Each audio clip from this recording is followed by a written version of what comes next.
আপনার খারাপ ডিসিশন নিলেন একটা, দেখুন দাউদ নিল।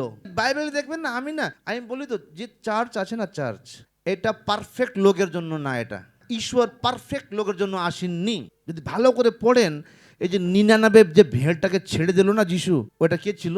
সাউদিসি আর ফারিসিরা ছিল। ওরা নজরে ওরা পারফেক্ট আছেন। আমার আলো খুব ভালো, নিয়ে আছো কালো, আর তোমার আলো ভালো, ঠিক আছে ভাই। আমি একটা ভেড়ার জন্য যাব। যদি একটা ফ্যামিলি এখানে আসতো না, তখন আমি এরকমই প্রচার করতাম। কারণ যে ঈশ্বরের বাণীটা আছে ওটা আমাদেরকে ডেইলি ধোয়ে। একটা ভেড়া অনেক ম্যাটার করে প্রভুর জন্য। তাই নিজেকে একা ভাববেন না, নিজেকে মামুলি ভাববেন না, আর নিজেকে বেশি স্পেশালও ভাববেন না। কারণ আমরা সব সমান ঈশ্বরের নজরে, সব সমান। আমরা মনবোধি সব সমান।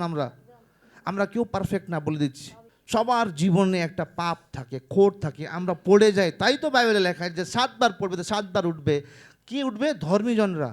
হ্যাঁ, একটা আমাদের কাছে ঠাপ্পা আছে যে আমরা ধর্মী। যখন যিশুতে বিশ্বাস করলাম আমরা ধর্মী হয়ে গেলাম, ওই ঠাপ্পাটা আছে। ওই ঠাপ্পার জন্যই আমরা 7 বার, ধর্মীজন 7 বার পড়বে, 7 বার উঠবে। তারপর যারা অধর্মীর লোকরা আছে, পড়বে, সুসাইড করে নেয়, ট্রেনে নিচে ঢুকে যায়, মেট্রোতে ঢুকে যায়। কেন? চাপ নিতে পারছে না। কিন্তু আমাদের ভিতরে ওই আলো আছে, আমরা দেখতে পারি ওই আলোর দ্বারা যে কোথায় আমাকে ঠিক করতে হবে।